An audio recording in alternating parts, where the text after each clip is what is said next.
Alors, bonsoir à tous. Je vais vous demander de prendre place. On va commencer dans quelques minutes.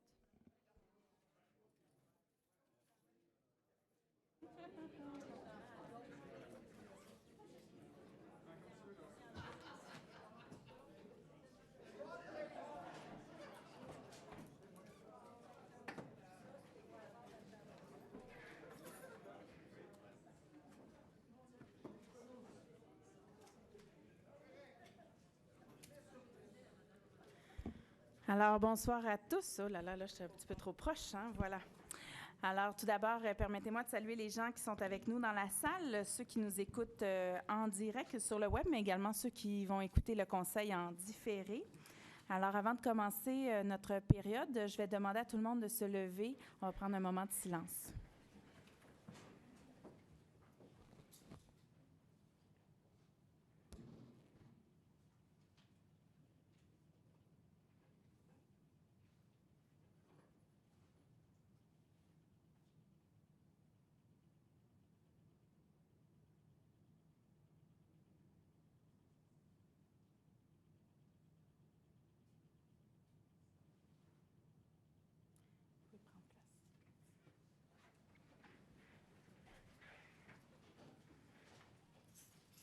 Permettez-moi de vous présenter les gens qui m'accompagnent à l'avant. Donc, à ma gauche, Mme Chantal Rossi, conseillère de la Ville du district Ovid-Clermont. Bonsoir. Mme Renée-Chantal Belinga, conseillère d'arrondissement du district Ovid-Clermont. Bonsoir. Monsieur Abdelak Sari, conseiller de Ville district Marc-Larac. Bonsoir. Monsieur Jean-Marc Poirier, conseiller d'arrondissement du district Marc-Larac. Bonsoir. Le personnel du cabinet de la mairesse et des élus qui sont sur le côté. Monsieur François Purcell, directeur de cabinet. Monsieur Alain David Jean-Noël, attaché politique. Madame Anna Miel-Zarek, chargée de secrétariat. Et également Monsieur Robert Dolbec, attaché politique. À l'avant, nous avons la présence de Madame Marie-Marthe Papineau, secrétaire d'arrondissement. Bonsoir. Qui est accompagnée de Anne-Sophie Bergeron, agente de recherche. Bonsoir. Et de Madame Rachel Laperrière, directrice d'arrondissement. Bonsoir. Nous avons également de ce côté-ci Madame Claire Vassard, directrice de la performance du greffe et des services administratifs. Monsieur Gilbert Bédard, directeur des travaux publics. Monsieur Claudel Toussaint, directeur de la culture, des sports, du loisir et du développement social. Et je vais lui demander de rester debout quelques secondes parce que je tiens à souligner son 10e anniversaire de travail à Montréal-Nord en mars dernier.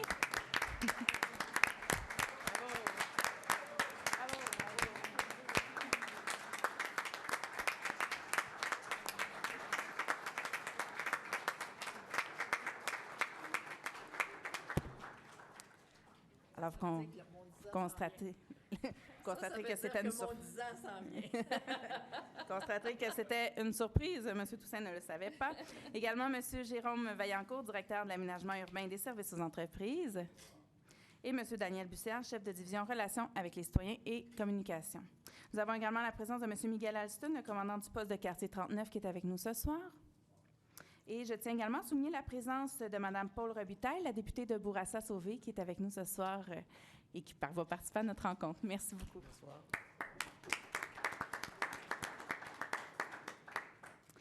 Alors donc, nous allons commencer la séance du conseil. J'appelle donc le point 10.01. Si vous permettez, Mme la mairesse, on va débuter avec l'adoption de l'ordre du jour de ce soir. Je propose. J'appuie. Donc, c'est proposé par M. Sari, appuyé par M. Poirier. On va poursuivre maintenant avec le point 10.02, donc qui est le mot de la mairesse et des élus. Alors, je vais apporter votre attention sur quelques sujets d'actualité. D'entrée de jeu, sur une note un peu plus triste, je voudrais souligner ce soir le décès la semaine dernière de M. Alain Legault. M. Alain Legault, que vous voyez ici présent, a été le directeur des travaux publics de l'arrondissement de Montréal-Nord de 2000 à 2016. On se souvient d'un homme dévoué qui n'a jamais compté ses heures et qui portait une attention particulière à la qualité du service aux citoyens. Les employés qui ont travaillé sous sa direction se rappelleront de lui comme d'un homme qui les a toujours traités avec ouverture et avec respect. Nos sympathies vont à la famille et à tous les employés de l'arrondissement qui ont eu la chance de le côtoyer. J'inviterai maintenant M. Jean-Marc Poirier à nous parler des terrasses commerciales. Bonsoir. Il me fait plaisir de vous annoncer que pour une deuxième année consécutive, l'arrondissement va donner un coup de pouce aux artères commerciales de proximité en subventionnant l'aménagement des terrasses. commerçants des rues Charleroi, Moncelet et Fleury de rembourser une partie des frais encourus dans l'aménagement de terrasses extérieures. Ce programme vise à augmenter l'achalandage et à créer des espaces accueillants, à embellir les rues commerciales et à dynamiser l'espace public. Pour en savoir plus à ce sujet, les commerçants peuvent s'adresser à Charles Morisset, le commissaire au développement économique de l'arrondissement, au 514-328-4000, au poste 4017. Merci. Merci beaucoup, M. Poirier. Je vais maintenant M. Sari à prendre la parole. Merci beaucoup, Madame la mairesse. Signe que les températures plus chaudes sont arrivées, nous avons commencé la semaine dernière. T'es trop proche de l'auto. Trop proche? Ah, c'est mieux. La semaine dernière, notre grand ménage du printemps. Nos employés de l'arrondissement de la division de la voirie travaillent très fort, chaque jour, pour nettoyer les 180 km de rues et 320 km de trottoirs de l'arrondissement, ainsi que les parcs et les autres espaces publics. Cela représente tout un travail, surtout avec les conditions difficiles que nous avons eues cet hiver. Nos équipes auront donc à poursuivre des opérations pour encore 4 à 5 semaines. J'en profite, cette occasion, pour inviter les citoyens, tous les citoyens, à donner un coup de balai devant leur terrain et à nettoyer les saletés qui ont pu s'accumuler pendant l'hiver dernier. Nous sommes fiers de notre arrondissement. Pour le garder propre, on doit tous y mettre du nôtre. Merci. Aussi, j'aimerais juste ajouter un point d'information aujourd'hui. Demain, le 9 avril, à 9h, à l'Hôtel de Ville de Montréal, on aura une commission publique sur la sécurité publique et qui donnera l'occasion à toute personne qui voudrait poser des questions sur les procédures ou les procédures de formation pour les policiers du SPVM sur les désescalades, des interventions policières. Et ça, c'est pour diminuer les crises et les tensions, et bien évidemment dans des interventions auprès des clientèles qui sont plus vulnérables. Alors, j'invite toute personne qui pourrait participer à cette commission de la sécurité publique à y être présente et bien évidemment pouvoir s'informer et aussi poser des questions. Merci. Merci beaucoup, M. Sari. Je vais maintenant demander à Mme Rossi de prendre la parole.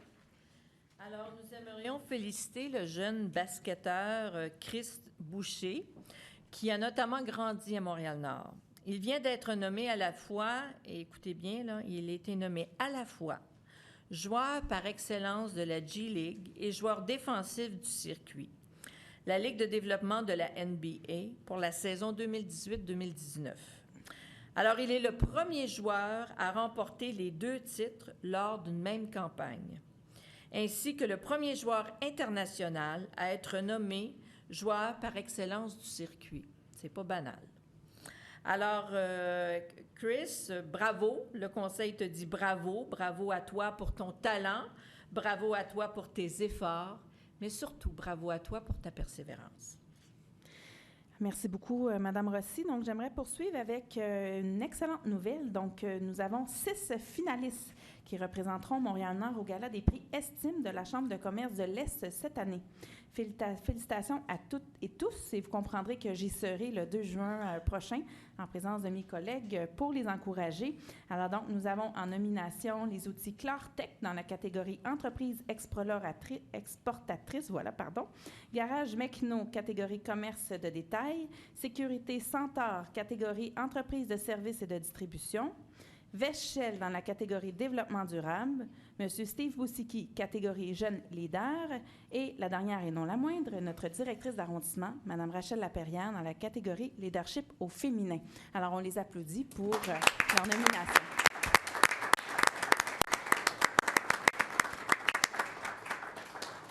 C'est le soir des surprises parce que les gens n'étaient pas au courant qu'on allait parler. Et avant de poursuivre, j'aimerais également souligner la présence ce soir de Marc Dionne, que j'ai oublié de nommer en début de rencontre. Et Marc Dionne, en fait, s'occupe entre autres de tous les projets, de tout le grand projet du SRB P9. Alors, merci beaucoup d'être avec nous ce soir et merci pour l'excellente collaboration qu'on a avec vos différentes équipes pour faire en sorte que ce passage obligé dans lequel Montréal-Nord doit passer se passe le plus facilement possible. Alors, je vais maintenant demander à mes collègues de m'accompagner. On va se rendre au micro.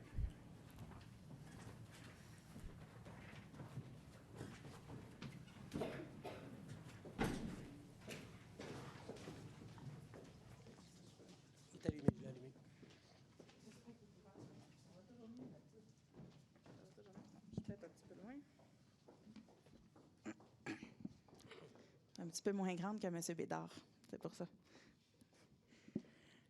Alors, pour terminer cette partie de la séance du Conseil, nous avons le très grand plaisir d'accueillir ce soir Mme Rita DeSantis.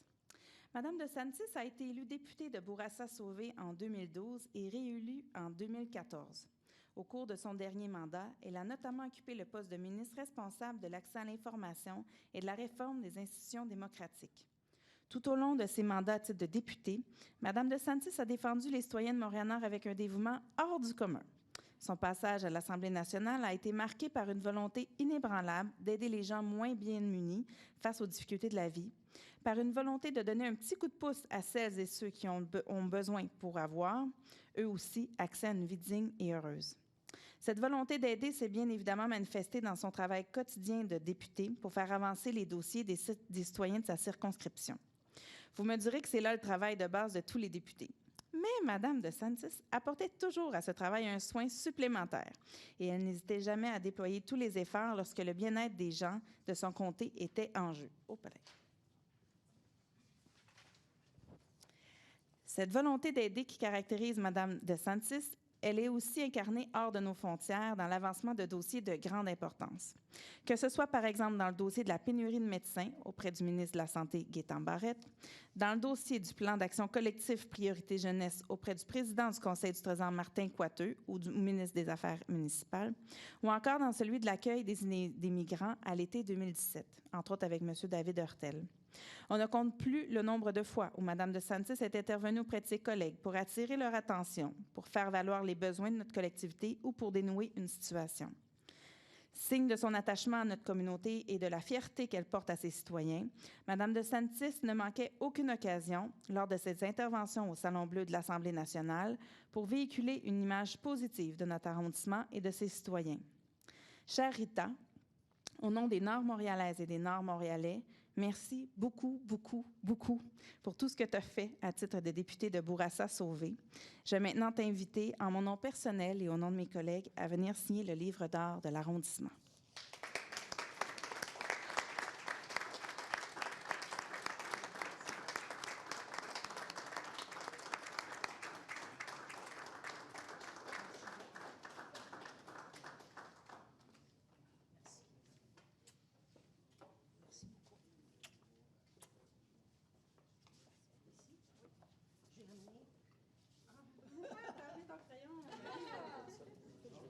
Parce qu'il faut savoir qu'on lui a apporté un crayon quand elle a eu sa cérémonie, son activité de départ, et on lui a dit que c'était pour signer le livre.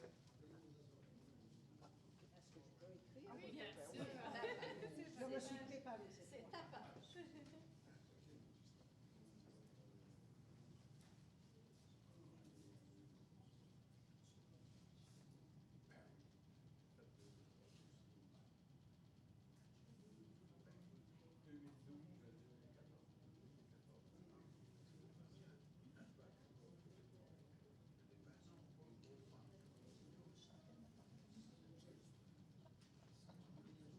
ne sera pas le plus long que ce qu'il avait fait la dernière fois, monsieur.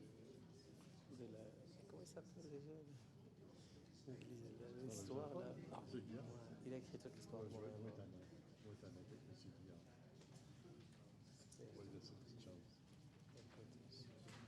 écrit l'histoire. Il a pris le temps.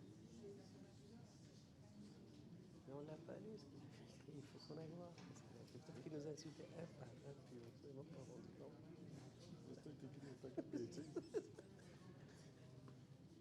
Merci à ces deux petits cons.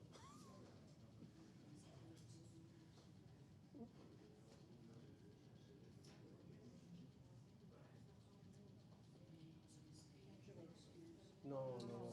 Très bien. Non, c'est vraiment On en connaît qui sont beaucoup plus long. Ce Guillard a écrit l'histoire de Montréal-Nord.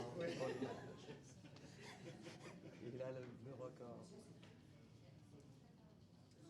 Est-ce que vous voulez que je prenne ça, s'il vous plaît? Juste ici. Parfait.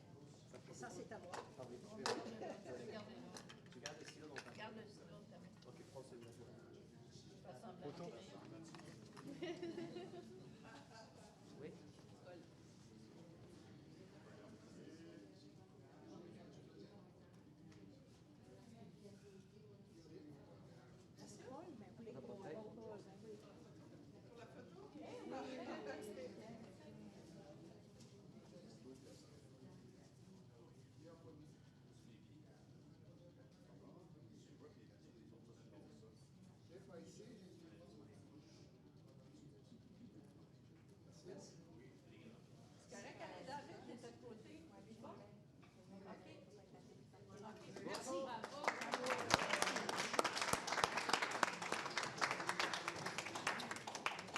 Ah oui, la photo. Oui, Oh oui, mon oui. Dieu, oui, c'est vrai! Mon Dieu, je m'en avais oublié. Alors, on a une petite surprise pour toi.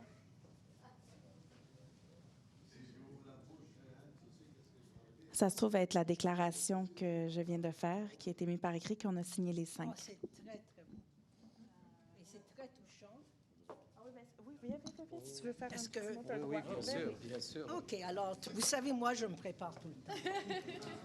Ça fait partie de ce que je suis. Alors, chers amis, chère Christine, merci pour votre présence, merci pour votre soutien, merci pour votre amitié. Merci de m'accorder cet honneur. C'est très, très touchant. Représenter les citoyens et citoyennes de Bourassa-Sauvé de 2012 à 2018 fut un honneur et un privilège pour moi. J'ai beaucoup appris à votre contact et j'espère pu faire une toute petite différence auprès de vous. Je crois sincèrement que Montréal-Nord devient un modèle d'inclusion et de diversité, d'inclusion et de tolérance pour l'ensemble du Québec. Je crois aussi que les citoyens membres des communautés minoritaires, comme tous les Québécoises et les Québécois, doivent assumer entièrement leur place dans la société québécoise. Je veux répéter quelque chose que je dis souvent, mais que quelquefois est oublié. Quand on parle de la diversité et de l'inclusion, on doit aussi parler de la majorité. C'est une certaine Nelly Biche qui a dit « La différence est cette chose merveilleuse que nous avons tous en commun. » N'est-ce pas vrai? Merci à tous mes collègues élus, soit au municipal, au fédéral ou au sein de la commission scolaire. Je veux particulièrement remercier Madame Bellinga, Madame Rossi, Monsieur Sari, Monsieur Poirier, Madame Black. Vous savez, c'est une des premières personnes que j'ai rencontrées lors de la campagne de 2012. Et ça m'a frappée quand je l'ai visitée dans son petit coin-là, qui était dans le parc, la relation que Christine avait avec les jeunes. Ça m'a frappée parce que j'ai dit, mon Dieu, c'est tellement quelque chose qui réussit, c'était tellement proche d'eux, ils avaient un respect pour toi et il y avait des choses qui se faisaient et j'ai vu tout ça dans 5 minutes et je n'ai pas eu tort. Alors, je veux aussi remercier Paul Robitaille, qui est ici ce soir avec nous. Et moi, je n'ai aucun doute que Paul vous accompagnera dans la réalisation de tous les projets importants de Montréal-Nord. Et bonne chance. Seule, je n'aurais jamais pu réussir. Dominique, Élie, Maca, Eugenia, Myriam, Diora, Liette, Véronique, Clémentina ont été mes yeux et mes oreilles quand je n'étais pas présente dans le comté. Il y avait Madame Dupuis, bénévole infatigable. Elle est toujours là. Il y a tous les membres de l'association de comté qui m'ont aidé. Antonio George Urlea, Monsieur Odette, Madame Lequadec, Vanessa Parent, Irva Georges et beaucoup d'autres. J'étais élue en 2012 comme députée de Bourassa-Sauvé. Comme chacun de nous, je vis dans une bulle. C'était ma bulle. Je n'avais pas vraiment visité ou connu l'est de Montréal. Tout Montréal à l'est de la rue Saint-Laurent. Je venais quelquefois pendant les périodes référendaires et de temps à autre pour aller à Il Centro Leonardo da Vinci. Mais très vite, j'ai connu une communauté riche dans son histoire, dans sa diversité et dans son potentiel. Je voudrais reconnaître toutes les femmes et tous les hommes qui œuvrent dans Montréal-Nord, que ce soit dans les organismes communautaires, dans les commerces, dans les industries, dans les institutions ou autrement, qui, d'une façon exemplaire, contribuent à la société par leur œuvre, leur dévouement, leur exemple. J'ai appris beaucoup de choses avec eux. J'ai appris que je savais beaucoup de choses avec ma tête, mais pas assez de choses avec mon cœur. Et qu'avec 100 $, on peut réussir des miracles. Les Nord-Montréalais m'ont rendu fière de les représenter.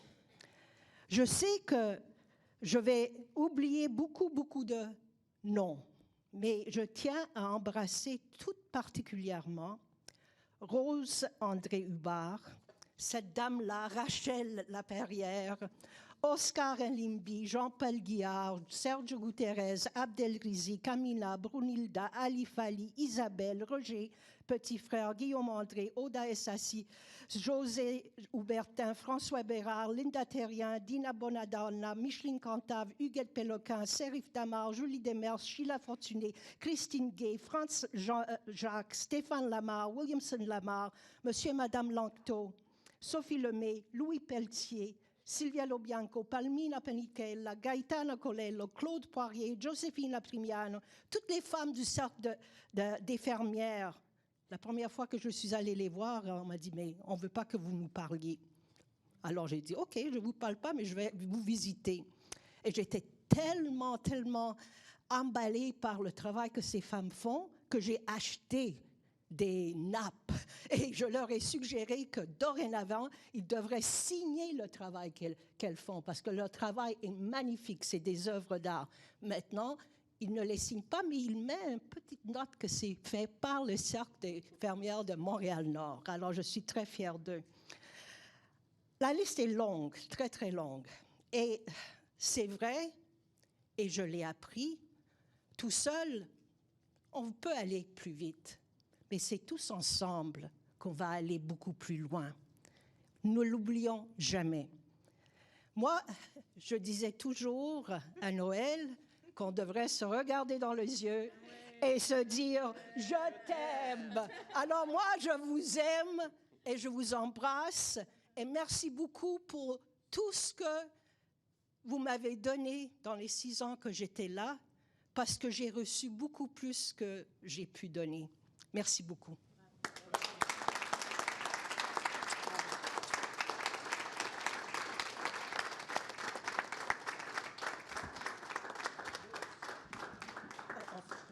C'est fini? On voit une photo avec le cadre. On va se passer par là. Peut-être en avant? Parce qu'on manque de place en arrière.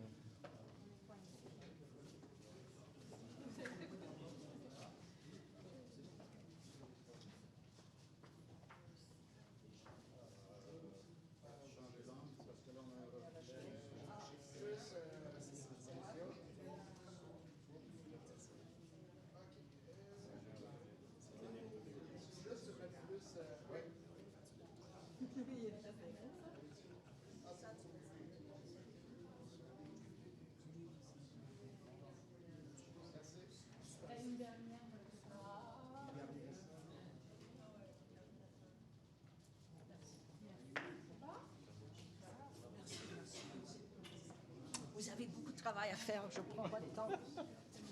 OK.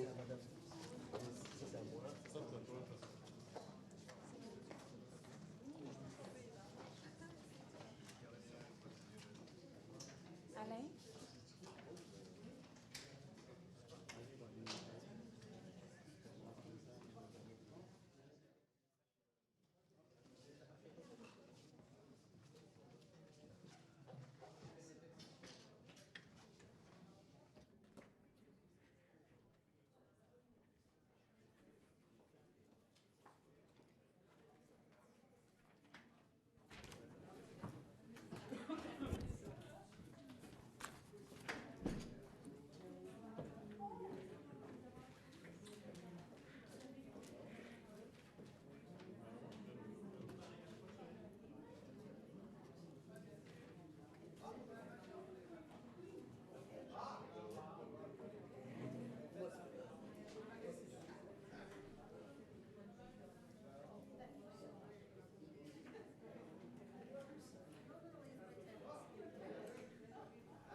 Alors, on va poursuivre le conseil.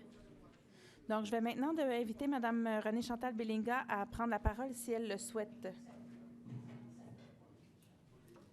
Merci, Mme la mairesse. Alors, je vais aller dans la même veine que mon collègue Abdelaksari, bien sûr, pour souligner que le printemps est à nos portes et qu'effectivement, il y a plusieurs enjeux liés à la propreté qui s'en viennent. Je sais que notre arrondissement travaille très fort. Je voudrais saluer aujourd'hui le travail exceptionnel d'un groupe qui s'appelle Racine, qui a mis de l'avant plusieurs enjeux liés à la propreté dans le Nord-Est et qui a mis en place donc une concertation appelée Action Concertation Propreté. Je tiens bien sûr à saluer l'ensemble des partenaires qui font partie de cette concertation, donc l'arrondissement qui a travaillé très fort à mettre sur pied un diagnostic, donc pour connaître un peu les enjeux du Nord-Est avec des actions plus ciblées pour aller de l'avant. Et bien sûr, la CHAPEM, Éco-Nord, également plusieurs autres acteurs qui se sont joints à l'action Concertation Propreté. Dimanche dernier, il y a eu un vernissage. C'était la première des actions de cette action Concertation Propreté. Donc, des enfants ont parler, fait valoir tous les enjeux liés à l'environnement. Il y a eu de très belles œuvres d'art qui ont été donc mis de l'avant par nos jeunes qui sont très conscientisés. On a eu trois gagnants, donc des groupes de 3 jeunes. C'était fantastique. Il y avait une énergie, une belle énergie. Les parents étaient très fiers et ces œuvres vont être reproduites sur différents supports. Donc, que ce soit des T-shirts, que ce soit tout un aspect communication lié à la propreté. Donc, c'est une façon de, bien sûr, se prendre en main, de travailler en collaboration. Et je tiens à saluer également un membre du jury qui était avec moi, donc M. Bussière, qui a participé, Bouchra Manaï, à l'Infrigan. Donc, on est très fiers de voir que ensemble, on est capable de faire avancer ces enjeux-là, que les citoyens sont aussi partie prenante du processus et qu'ils sont la solution. Donc, on souhaite continuer à aller de l'avant et le plan d'action est sur 3 ans, donc plusieurs autres initiatives vont voir le jour. Donc, merci, Madame la mairesse. Et j'aurais une question, peut-être simplement. J'ai eu quelques citoyens qui m'ont interpellé, bien sûr, sur les enjeux des travaux par rapport au SRB. Je voulais savoir, dans les aspects de communication, est-ce qu'il y a, lorsqu'il y a fermeture de route, changement de direction, est-ce qu'il y a des envois qui sont faits directement aux citoyens ou quelle est la procédure qu'on pense mettre de l'avant dans les prochaines semaines? En fait, ce que je vous répondrais d'abord, c'est qu'effectivement, il y a eu des envois qui ont été faits, entre autres, dans plusieurs secteurs. Là, les gens l'ont reçu pratiquement jusqu'à l'Accordaire à Montréal-Nord qui annonçait les travaux sur le boulevard P9. Également, il y a l'infolettre que les gens peuvent s'abonner. Donc, ils envoient des courriels pour dire qu'est-ce qu'il y en est. À ce moment-là, les gens peuvent avoir une bonne mise à jour. Également, lors d'interventions plus ponctuelles, à ce moment-là, il va y avoir beaucoup d'affichage, que ce soit par les panneaux là, sur les routes, entre autres sur Henri Bourassa. On en a plusieurs comme ça, ou sur Industriel. Même c'est à travers toute l'île, là, finalement, que au niveau des travaux, c'est annoncé de façon importante. Est-ce que M. Dionne avait autre chose à ajouter, M. Vaillancourt? Avec les travaux, avec M. Bédard? Oui, il y a eu des séances d'information publique. Il y a le comité de bon voisinage également qui est présent. Donc, il y a quand même beaucoup de démarches là, qui sont déjà en place pour pouvoir donner l'information. J'ai eu quelques commentaires plus sur la rue Fleury-Ouest. Je sais aussi que le SPVM est parfois interpellé. Je ne sais pas si vous avez eu, M. Alston, des gens qui trouvent des façons de faire des détours et qui créent peut-être des enjeux plus difficiles et plus stratégiques dans la rue dénommée en particulier. Donc, je ne sais pas si on peut regarder peut-être des stratégies peut-être plus directes et plus ponctuelles, mais je pense qu'au fur et à mesure, on va arriver à trouver des solutions. C'est ça. C'est sûr, c'est un grand chantier. Il y a beaucoup d'entraves qui sont prévues en lien avec ça. Donc, actuellement, les équipes sont en train d'analyser le tout, entre autres l'équipe de Marc Dionne. Les communications sont très positives avec les équipes et c'est sûr que c'est un chantier qui est en évolution. Donc, les ajustements sont également en évolution de leur côté aussi. Alors, voilà. Il y a Mme Laperrière, avez-vous quelque chose à ajouter? La chose que je pourrais ajouter, c'est que le bureau du SRB P9, qui est piloté par Marc Dionne ici, nous tient au courant constamment des avancées et aussi du regard qu'ils portent sur leurs propres opérations pour les améliorer. Alors donc, on est vraiment dans une situation où on teste du côté du SRB les stratégies de gestion du trafic.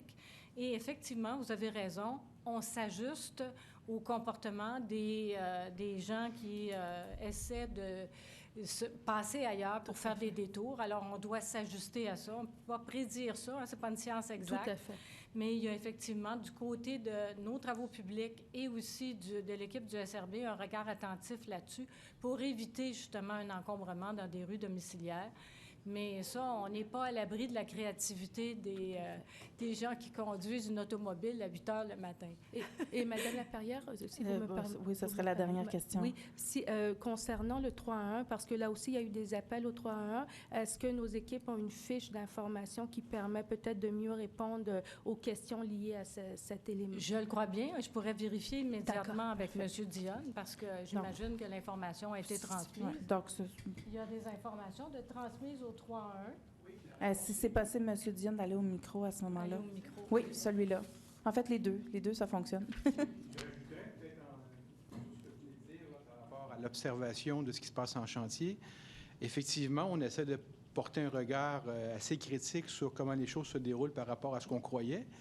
Mais on a aussi la collaboration, on ne s'échangera pas les fleurs, l'idée n'est pas là, l'idée c'est que ce soit un succès, mais on a aussi la collaboration des arrondissements d'une part.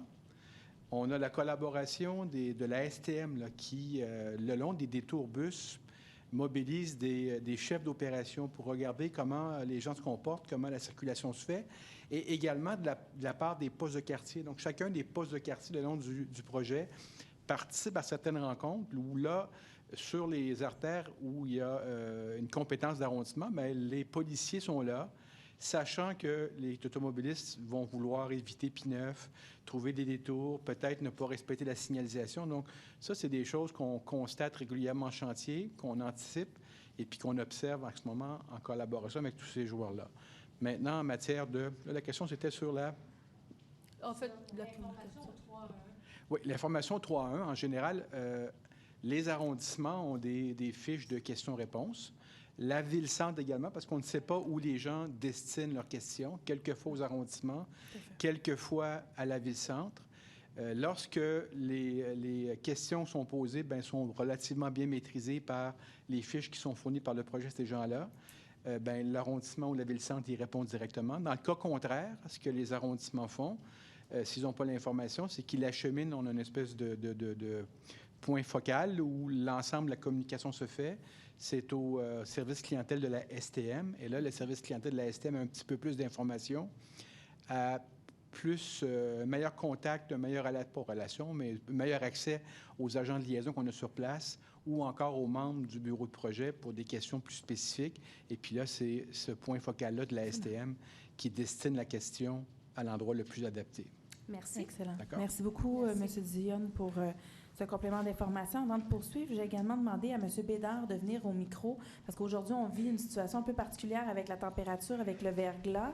Alors, c'est possible de venir nous faire un petit topo et de donner les consignes aux citoyens, à savoir s'il y a des branches qui traînent, qui tombent, parce qu'on en a eu plusieurs aujourd'hui. Qu'est-ce que les gens doivent faire? Oui. Bon, donc la situation effectivement d'aujourd'hui, donc on a de la pluie verglaçante, comme vous l'avez remarqué. Cette situation-là fait en sorte que ça a créé des pannes d'électricité dans certains secteurs, mais surtout les branches d'arbres. Donc les branches d'arbres sont tombées à plusieurs endroits sur le territoire. Donc encore aujourd'hui et encore ce soir, on a des équipes qui sont déployées sur le terrain. En priorité, il y a des branches d'arbres qui sont tombées sur les automobiles. Donc on va dégager ça. Ensuite, il y a des branches d'arbres qui sont tombées, qui bloquent la voie publique aussi. Donc, on a aussi les gens de la voirie qui sont présents sur le terrain avec l'équipe des parcs pour dégager les voies publiques. Donc, ce soir, il n'y aura pas nécessairement de ramassage parce que c'est vraiment une opération dégager vraiment les branches. Parce que pour en faire le plus possible, c'est d'aller le plus possible, d'en faire le plus. Évidemment, la température, encore une fois, on pense qu'elle ne nous aidera pas cette nuit. Il annonce du grésil. Donc, 5 à 10 cm demain. Ça va être, on va être vigilant là-dessus. Et oui, pour les voies publiques, évidemment, pour les déplacements, et oui, pour les branches. Ce qu'on demande aux citoyens, c'est de contacter le 311, juste avant la rencontre du conseil d'arrondissement, quand j'ai appelé le contremaître, justement, j'entendais les ondes radio, les gens du 3-1 qui lui communiquaient directement. Oui, ils vont acheminer par courrier électronique toutes les demandes, mais directement, le contremaître recevait, a reçu une dizaine, encore une fois, là, de requêtes de citoyens. Et par les patrouilles, par priorité, on va aller s'assurer de la sécurité du public. Donc, communiquez au 3-1, puis dites-vous qu'on va être là-dessus une bonne partie de la soirée jusqu'à au moins tard ce soir. Et demain matin aussi, on va poursuivre. Excellent. Bien, merci beaucoup, M. Bédard. Et on envoie tous nos encouragements à vos équipes pour faire face à cette belle température. Alors, on va continuer avec le point 10.03, qui est la période de questions du public. Alors, avant d'entamer la période de questions des citoyens, je souhaite préciser qu'étant donné que la séance du conseil d'arrondissement est publique, les citoyens qui viennent au micro poser des questions acceptent par le fait même que leurs propos soient diffusés en direct ainsi qu'en différé sur le site Internet de l'arrondissement. Dans ces circonstances et afin de préserver vos données personnelles, nous vous demandons de ne pas divulguer au micro votre adresse. Alors, ce soir, nous avons 5 questions. Alors, je vais tout d'abord demander à M. Robert Guilbeault de venir au micro.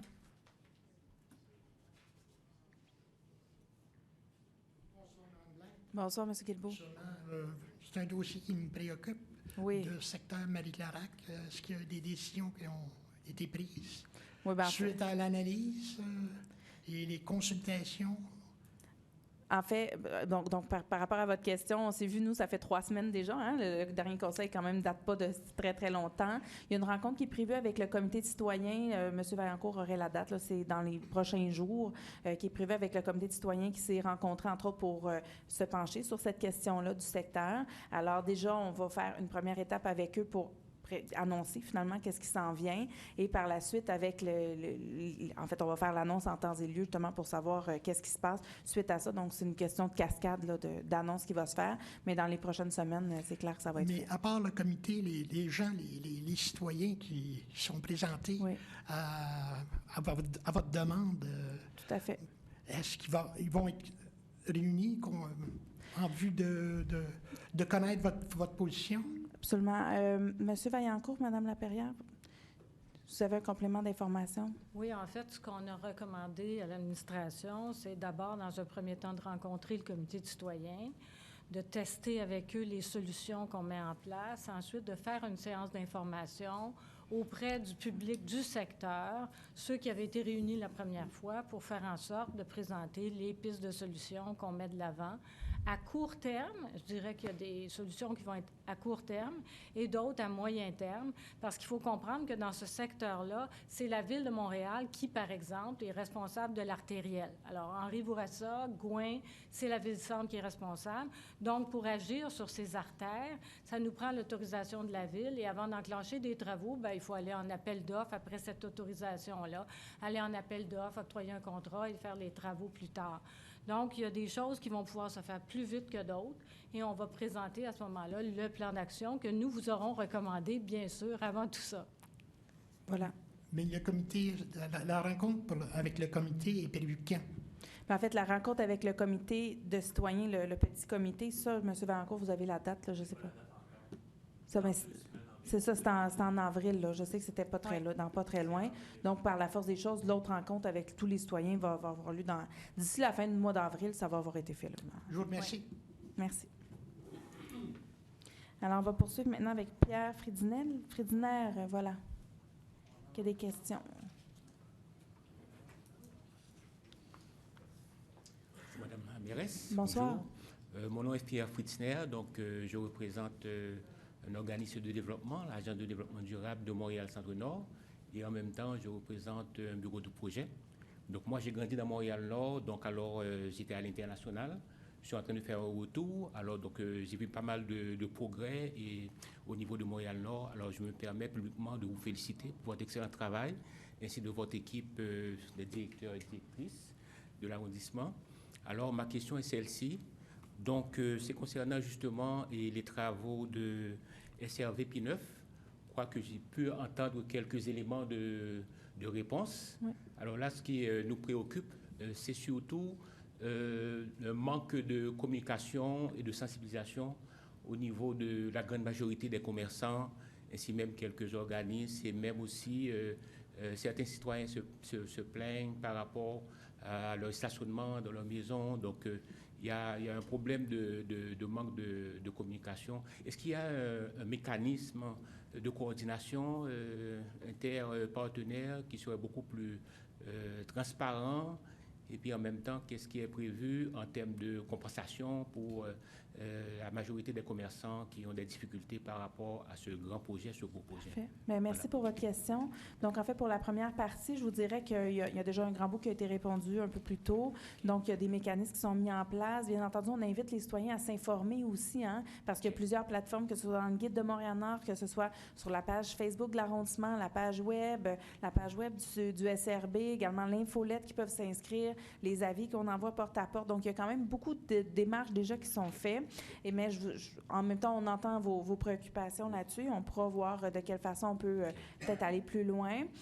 Par rapport aux compensations pour les commerçants, il y a quand même une grosse démarche qui a été faite depuis plus d'1 an avec les commerçants de P9 qui se sont associés aux commerçants de la rue Charleroi, donc pour créer une grande association. Et tout dernièrement, donc au mois de novembre-décembre, ils ont reçu un montant important de la Ville de Montréal. Là, j'ai 700, 800 000, là, quelque chose comme ça, pour 800 000 et quelque chose, voilà, pour justement soutenir les commerçants, entre autres pour valoriser le travail qu'ils ont à faire dans l'artère. Donc, ce n'est pas des sommes qui vont être directement données aux commerçants, mais ça va surtout être des sommes qui vont être utilisées pour valoriser cette artère-là, créer des activités, des événements où les gens vont pouvoir revenir à leur commerce et s'assurer de maintenir cette artère-là en vie et bien active durant la période de travaux.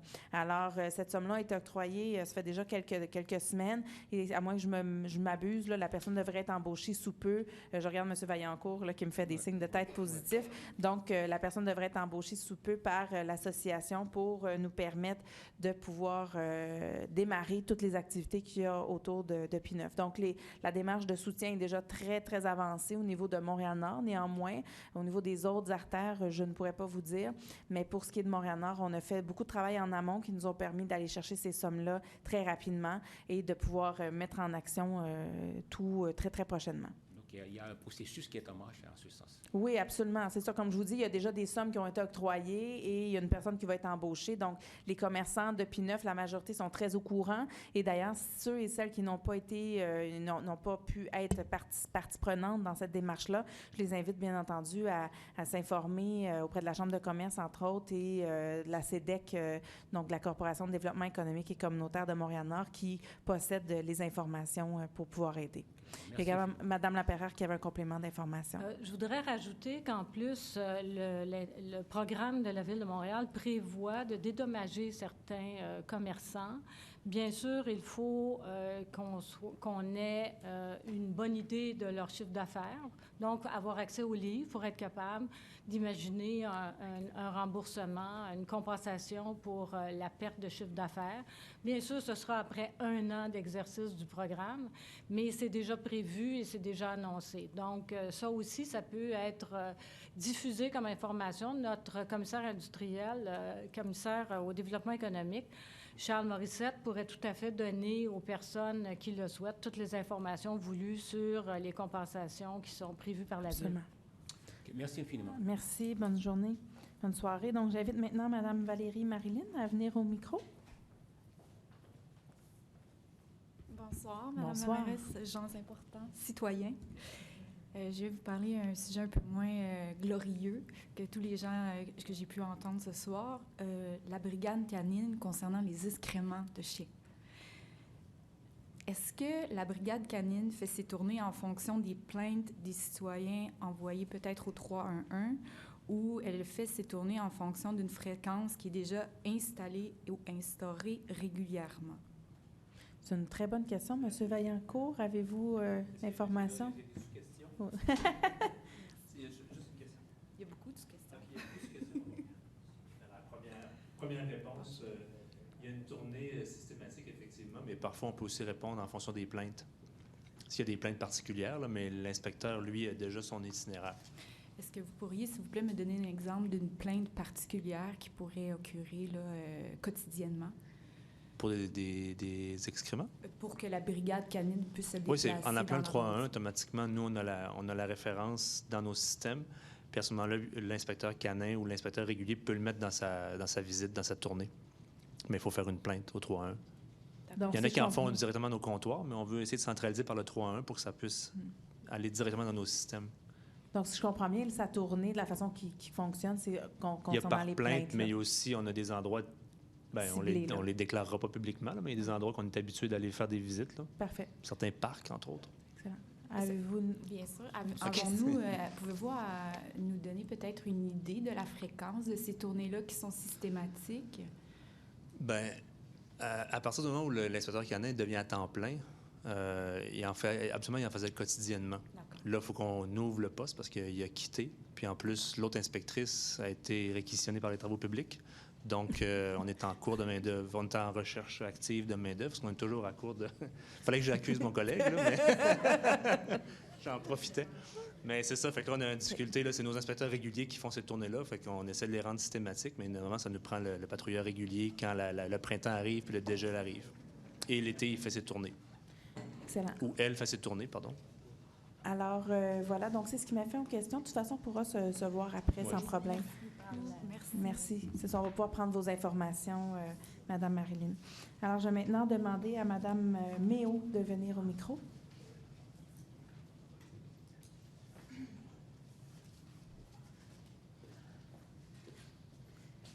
Bonsoir. Bonsoir. À vous tous. Je remercie Mme Rossi, Mme Jessica Raphaël pour le bon travail que je sais que j'appelle le 3-1 assez souvent, que vous êtes tannés de m'entendre. Et à chaque fois que je me présente ou j'appelle, on connaît le dossier. C'est ça que vous me dites. Mais ça finit pas. Anyway, le travail est encore, avec le 3960 Emery, c'est encore la cochonnerie dégueulasse, c'est pourri, c'est sale. OK. Alors, le coin de Forêt et d'Éricolet, il y a 2 arrêts. Les automobilistes qui viennent, les autos qui viennent par P9, parce que P9 est bloqué, les 2 sens, ils empruntent d'Éricolet, soit de Fleury jusqu'à Henri-Bourassa et P9 jusqu'à Forêt. Alors, il y a 2 arrêts. Un de Fleury à Forêt, qui s'en va vers Henri-Bourassa, et l'autre de P9 à Forêt. Puis les autos, ils ne font plus le stop, parce qu'ils s'en viennent de toute vitesse. Alors, avant, ça se faisait presque pas. Maintenant, ils ne font pas pantoute. Alors, qu'est-ce qu'on peut faire? Parce qu'il y a des enfants qui s'en vont vers l'école le matin. Il y a une école pas trop loin. Et le soir, les enfants reviennent de l'école. Alors, Donc, la question, elle est posée. Je vais demander à Mme Rossi de répondre. Elle est membre du comité de circulation. Oui. Dans un premier temps, je suis certaine que M. Bédard va prendre en note l'intersection, puis on a un comité de circulation cette semaine, Oui. on pourra le mettre. Oui. Et dans un deuxième temps, bien, M. Ashton est là, il vous parlait de vitesse et d'intersection où les gens ne font pas leurs arrêts. C'est ça, Alors, je suis certaine que M. Ashton a également pris en note Oui. l'intersection Oui, parce qu'ils et s'en des viennent de toute interventions. Quand on parle de sécurité de Oui. nos enfants, on prend Oui, toujours parce ça que- à cœur et c'est certain qu'il y aura de la parce vérification que de fait marche, sur l'équipe de M. Ashton. Yeah, parce qu'ils viennent à toute vitesse. Alors, on les voit s'ils ralentissent à l'arrêt, puis là, ils repartent. Mais s'ils viennent à toute vitesse, ils continuent la vitesse. Alors, il y a toujours quelqu'un qui peut traverser, les enfants qui se promènent. Et une autre affaire, les vidanges sur le coin devant le 3960 Emery, ils n'ont pas été ramassés mardi passé. Alors, les sacs de vidange qui étaient là, ils ont resté là toute la fin de semaine. Puis là, demain, c'est une autre date qui passe, un autre mardi OK. qui passe. Parce qu'on m'avait dit que c'était... mais on regarde ça. You know. Je sais qu'il y a quelqu'un qui est sur le dossier. Il y a OK. un inspecteur qui est sur le dossier sur la rue Émery. C'est OK. regardé de près. OK. Je vous confirme parce que, que c'est regardé juste de pas- près. Il y a des interventions. Il y a un processus là-dedans. On peut pas... On intervient auprès du propriétaire de façon régulière. Il y a des amendes qui sont données. OK, mais Alors, c'est des choses... Il y a du travail qui se fait qui ne OK. se voit pas nécessairement tout de suite. OK. Mais il y a un travail qui se fait, puis il y a quelqu'un qui est sur le dossier, je vous OK. garantis. Parce que je ne veux pas être tannante, Mme Rossi, mais Non, je veux dire, vous moi, je veux l'êtes pas. protéger Les et défendre ma questions- maison. You know, les que questions la ont propreté. été- La propreté, Les c'est questions ont été important. posées. Yeah. Alors, vous avez eu les réponses. Donc, pour la suite, Mme Rossi Pas de pourra problème. faire le suivi avec vous sans Merci. problème. Excellent. Merci beaucoup, Mme Méo. Donc, je vais maintenant demander à M. Pierre Lacombe de venir au micro.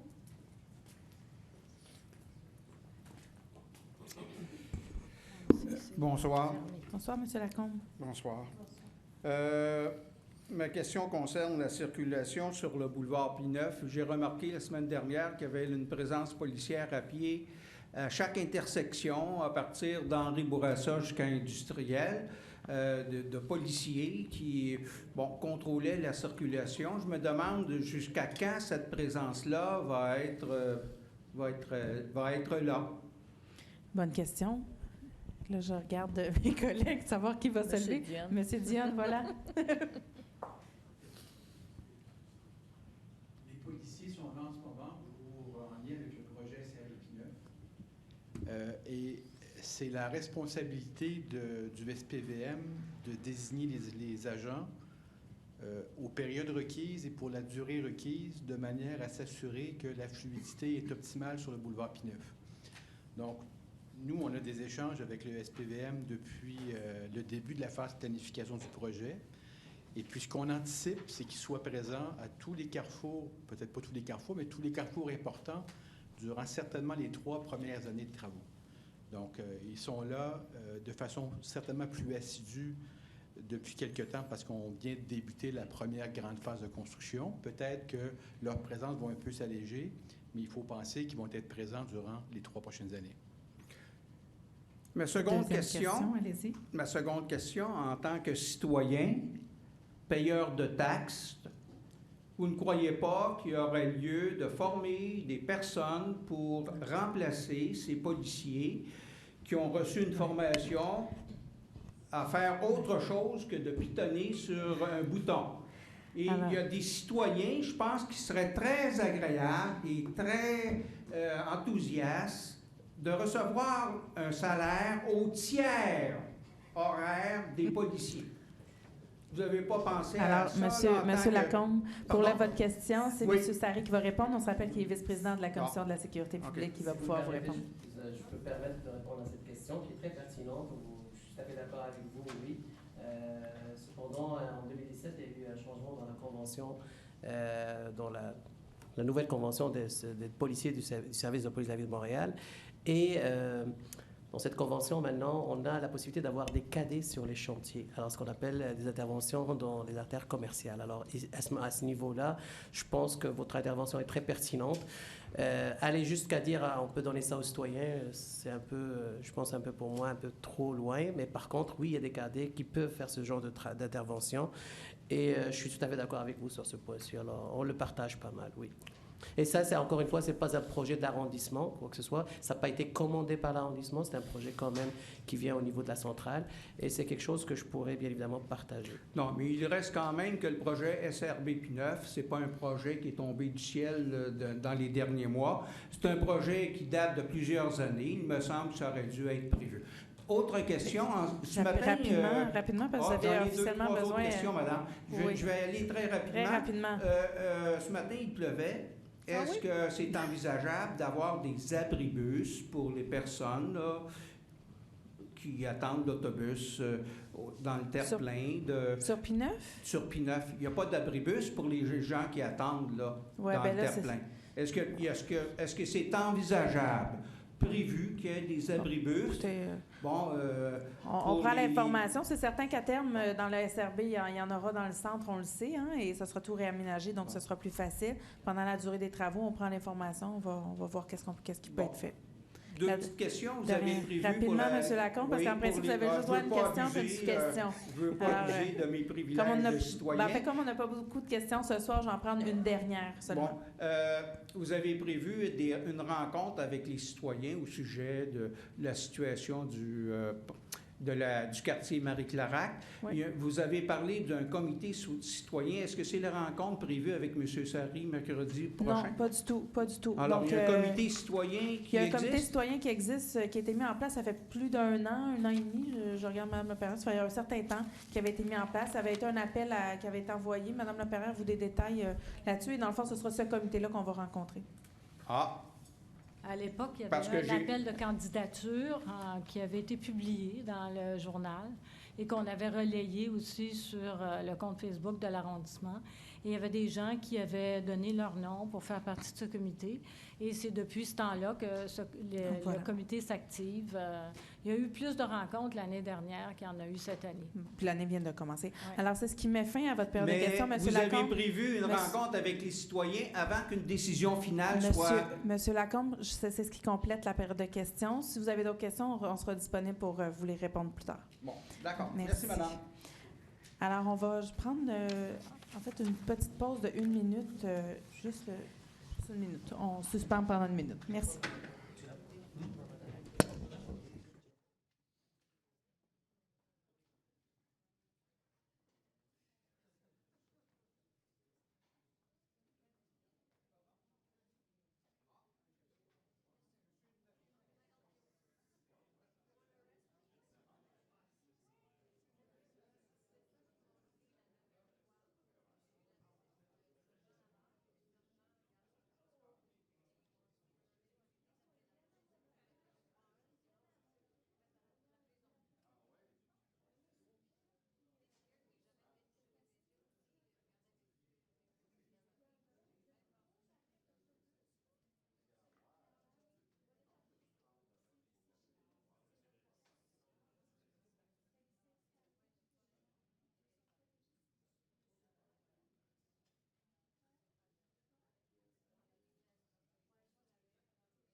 Alors, on va poursuivre le conseil. Donc, merci à tous les citoyens qui sont venus poser des questions ce soir. Donc, nous allons poursuivre le conseil régulier avec le point 10.04 à 10.05. On demande d'adopter le procès-verbal de la séance ordinaire du conseil qui s'est tenue le 18 mars à 19h. C'est le 10.04 et le 10.05 d'approuver de déposer aux archives le procès-verbal de la réunion du comité consultatif d'urbanisme qui s'est tenue le 12 mars. Proposé par Mme Rossi, appuyé par M. Sari. J'appellerai maintenant le point 20.01. 20.01, on vous demande d'adjuger à 2862-56-22 Québécois, qui est farce, le groupe Saint-Lambert, qui est notre seul soumissionnaire conforme, pour un montant de 1 492 376,33. Ça inclut les incidences. Les taxes sont incluses également. Un contrat pour le réaménagement du parc Sabrevois et du chalet de service et d'autoriser une dépense totale de 1 545 530,47. Proposé par M. Poirier, appuyé par Mme Rossi. J'appelle maintenant le 20.02. D'approuver un projet d'entente de revenir entre la Ville de Montréal, arrondissement Montréal-Nord et la Commission scolaire de la Pointe-de-l'Île. Ça concerne l'utilisation à des fins collectives du parc école Jules Verne, qui est situé au coin de l'avenue PM Favier et du boulevard Maurice-Duplessis. C'est dans le cadre du projet urbain du corridor vert des 5 écoles. Je propose. J'appuie. Je déclare intérêt. Donc, Mme Rossi propose, appuyé par M. Sari. Mme Bellinga déclare intérêt. J'appelle le 20.03 à 20.04. 20.03, d'octroyer à Tessier Récro Parking pour un montant de 91 853,54. Les taxes sont incluses. Un contrat pour la fourniture ainsi qu'une installation de modules pour une aire de jeu de 2 à 5 ans ainsi qu'une aire de jeu de 5 à 12 ans. C'est dans le cadre du projet de réaménagement du parc école Jules Verne. On vous demande d'autoriser une dépense maximale de 95 000. Le 20.04, d'octroyer à la pépinière espace collectif pour un montant maximal de 79 654 et 68, les taxes sont incluses. Un contrat de service professionnel pour la continuation du projet piétonisation de la rue du Jean, c'est notre volet 4. Et c'est dans le cadre du projet urbain Corridor vert des 5 écoles. On vous demande d'approuver le projet de convention intervenir entre l'arrondissement et l'organisme. Je propose. J'appuie. 2003, hein? C'est ça. Donc, Mme Rossi propose, M. Poirier appuie, Mme Bellinga déclare intérêt au 20.03. Alors, on va poursuivre avec le 20.05.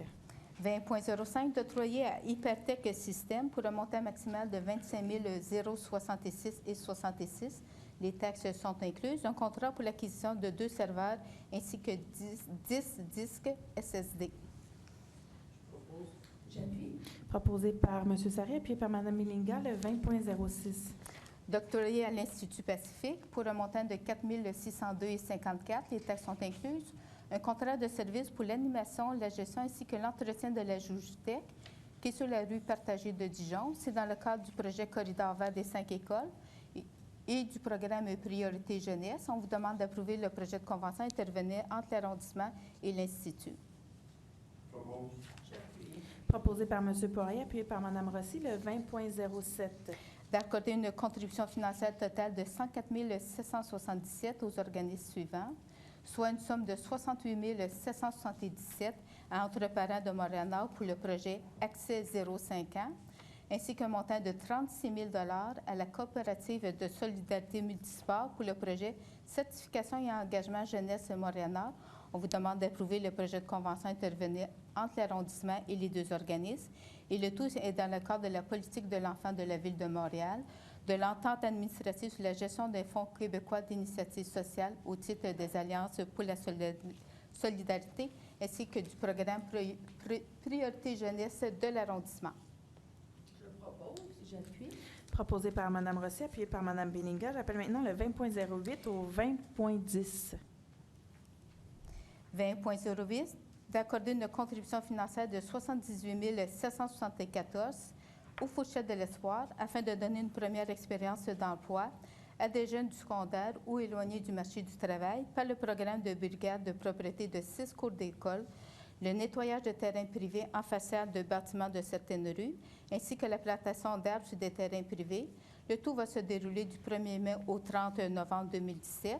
Était dans le cadre du programme Priorité Jeunesse et on vous demande d'approuver le projet de convention intervenir entre l'arrondissement et l'organisme.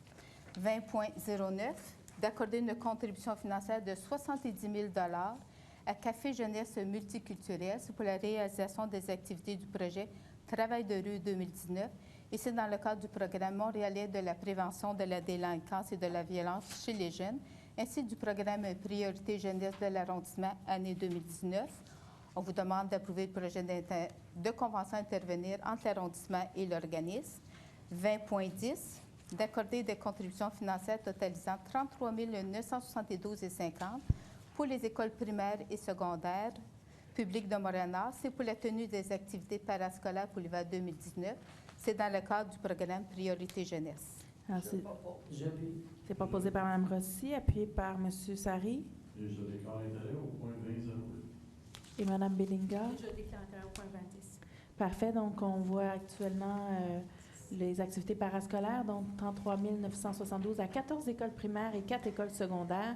C'est un complément au budget des commissions scolaires. L'objectif est de permettre aux jeunes de l'arrondissement de s'investir dans diverses activités enrichissantes en dehors des heures de classe. Alors, ça a été proposé par... par Mme Rossi, appuyé par M. Sarri. M.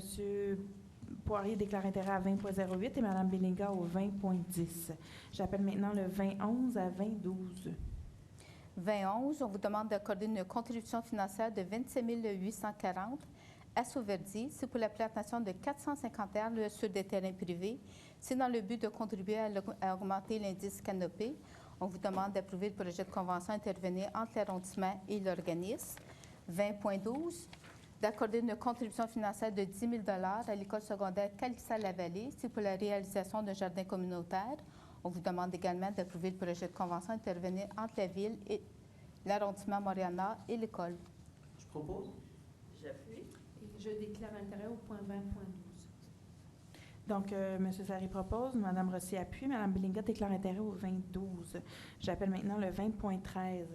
D'accorder une contribution financière au montant maximal de 6 400 $ au regroupement des écoquartiers pour l'augmentation du taux horaire, soit à 14 $ l'heure, de 4 patrouilleurs durant 9 semaines. C'est dans le cadre des mandats confiés à la Coop de solidarité Éconord pour le programme Écoquartier. J'appuie. Proposé par M. Poirier, appuyé par Mme Bilinga. J'en profite pour saluer Mme Demers, la directrice qui est avec nous encore ce soir. Et alors, vous allez pouvoir mettre en place ces activités. Les patrouilleurs sont prêts. Excellent. Vont sillonner tout l'arrondissement. Donc, merci et vous leur souhaiterez une bonne période estivale pour nous. De 20.14 à 20.16. 20.14, d'accorder une contribution financière de 400 $ au Club de l'Âge d'Or Le Soleil de Montréal-Nord. C'est pour la poursuite des activités des aînés, et ce, c'est même le budget discrétionnaire des élus.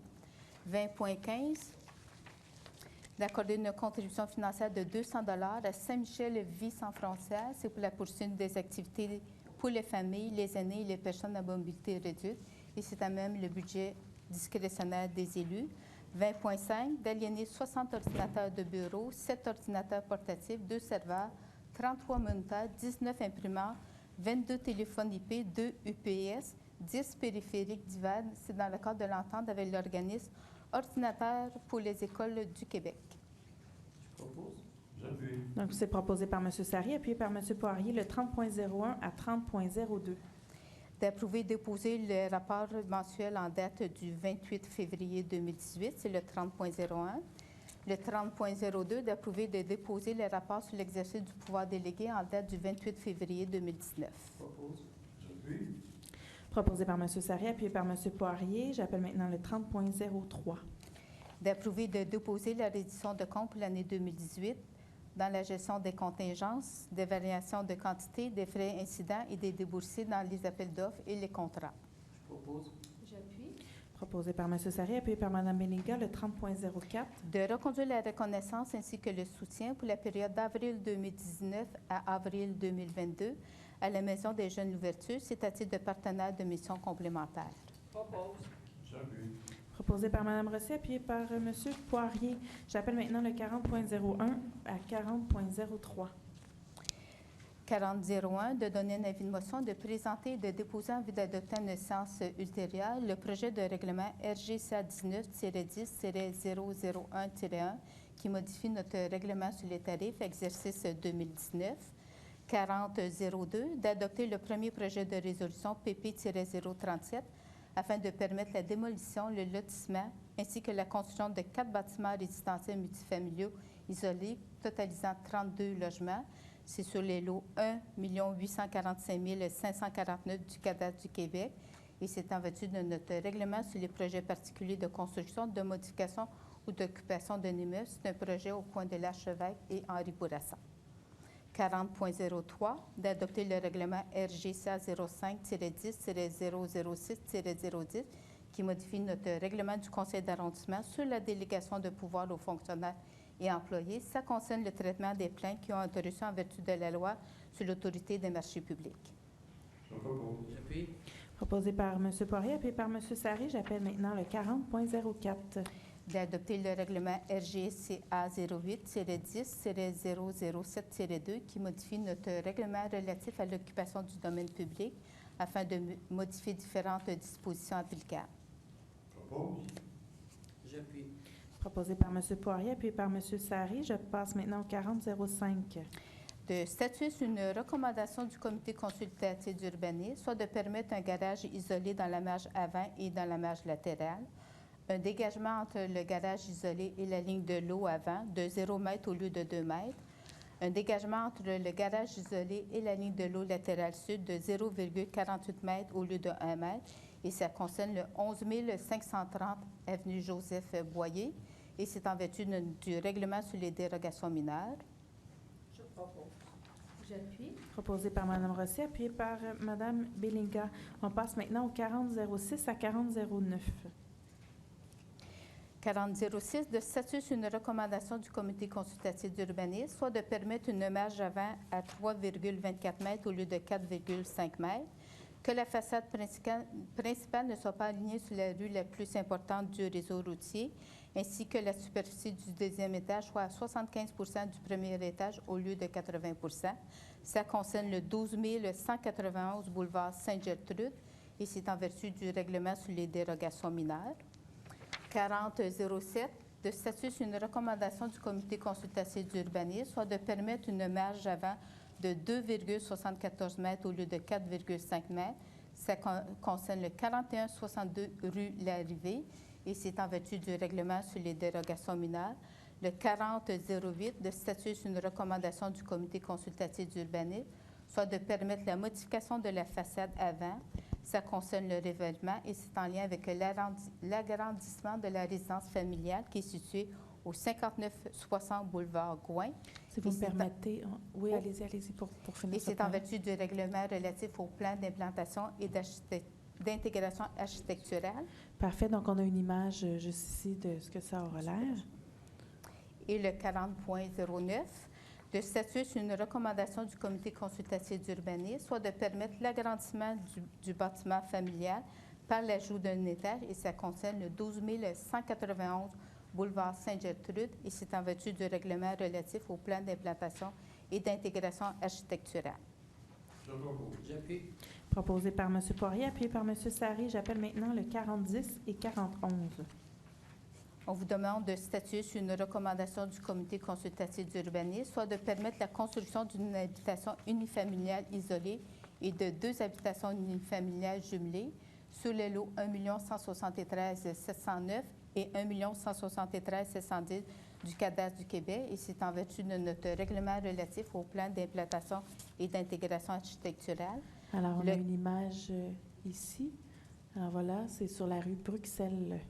On poursuit avec la 40.11. 40.11, on demande de déposer le procès-verbal de correction afin de modifier une erreur cléricale dans la grille des usages et des normes RM 18-617 du RR 1562.021. J'appuie. C'est proposé par M. Poirier, appuyé par M. Sarry. Je passe maintenant au 40.12. D'accorder dans le cadre des événements publics 2019 les dérogations requises à cette fin en vertu de l'article 6 des paragraphes F et I de l'article 12, FI de l'article 12 et du paragraphe A de l'article 17 de notre règlement sur les parcs, bassins d'eau, les édifices publics et espaces publics. Propose. J'appuie. Proposé par Mme Rossi, appuyé par M. Sarry. On passe maintenant au 5001. 5001, d'autoriser la création d'un poste permanent de préposé au secrétariat. C'est un emploi 791-410. C'est un groupe de traitement 4E. Et c'est à la division de relations avec les citoyens de la direction d'arrondissement. Et ce, c'est à compter du 9 avril. Je propose. J'appuie. Alors, c'est proposé par M. Sarry, appuyé par Mme Benninga. On passe maintenant au 5002 à 5003. 5002, d'autoriser l'abolition du poste permanent de bibliotechnicien et la création d'un poste permanent d'animateur spécialisé loisirs socioculturels. C'est à la division des bibliothèques de la Direction de la culture, des sports, des loisirs et du développement social. 50.03, de nommer M. Xavier Hoche à titre de conseiller en planification à la direction d'arrondissement avec une période d'essai de 52 semaines. C'est à compter du 15 avril 2019 et c'est en vue d'un statut permanent à cet emploi.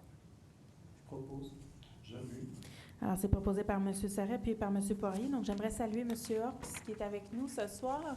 Alors, le féliciter pour ce nouvel emploi et lui souhaiter la bienvenue à Montréal-Nord. Vous pouvez vous lever? Ben oui, absolument. Alors, bienvenue parmi nous. Et puis, il y a beaucoup de travail qui vous attend, je pense. On attendait la personne avec beaucoup d'impatience. Alors, bienvenue.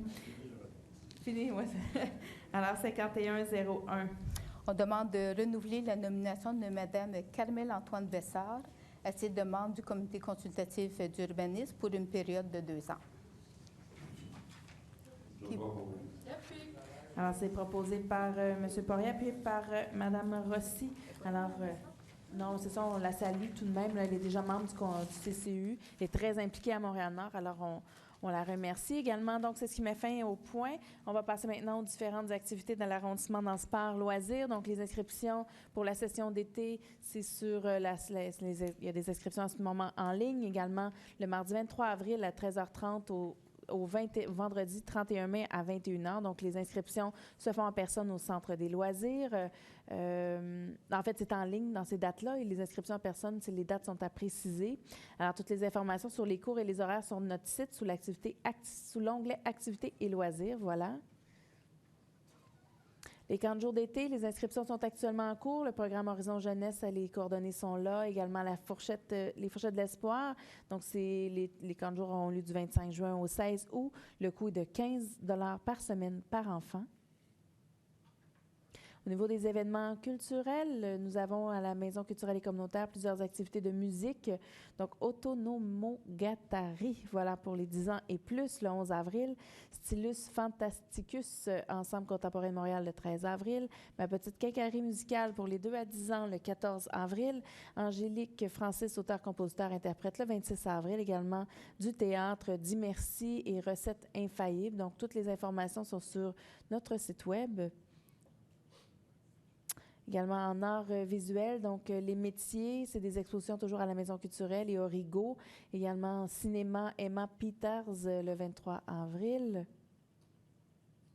Et à la Maison Brignon-dit-Lapierre, le Montréal Yiddish le 24 avril et Zoo Écomuséum le 1er mai. Voilà. Dans les bibliothèques, les activités pour les jeunes, donc des contes, des animations et jeux pour différents groupes d'âge, des conférences pour les adultes, les médicaments et les troubles neurocognitifs, l'affaire Nogaret-Godon, voilà, Planète Cœur et des expositions La corde à linge et réalisme de l'imaginaire. Donc, les dates sont actuellement affichées. Et bien entendu, on vous souhaite un joyeux congé de Pâques et veuillez prendre note également que nous sommes fermés le vendredi au lundi de Pâques. Donc, le bureau Accès Montréal, le centre des loisirs, les piscines seront ouverts. Et dans le fond, qu'est-ce qui sera ouvert? Ça sera seulement le samedi, c'est les bibliothèques et la maison culturelle et communautaire. Alors, sur ce, on vous souhaite une bonne fin de soirée. On se donne rendez-vous le lundi 6 mai. Et j'espère, M. Bédard, qu'on ne parlera plus de neige rendu cette date-là. Ce sera une histoire du passé. Alors voilà, donc, oui, Madame Damers, rapidement. Oui, alors, juste pour dire, le 22 avril, le 27 avril, c'est la semaine de la Terre. Le 22 avril, c'est la journée de la Terre, mais la Côte de solidarité au Nord ouvre ses portes d'ailleurs. Est-ce que vous pouvez venir au micro le dire pour que les gens sur le web puissent nous entendre? Donc, exceptionnellement, on va vous donner la parole en cette fin de conseil. C'est gentil. Alors, exceptionnellement, pour la Semaine de la Terre, la Coop de solidarité qu'on a fait une porte ouverte pour tous les citoyens, pour montrer toutes les initiatives que nous déployons pour l'environnement. Donc, on souhaite la bienvenue à tous les citoyens chez nous. Déjà, on va accueillir des écoles, des garderies. Et puis, bien, c'est pour plus nous connaître. Puis, excellent. Fêter la Semaine de la Terre. Super. Merci. Donc, l'invitation est lancée. Alors, on vous souhaite de belles activités. Alors, sur ça, on se donne rendez-vous, comme je le disais, le lundi, le 6 mai. Je vous souhaite une très bonne soirée. Au revoir.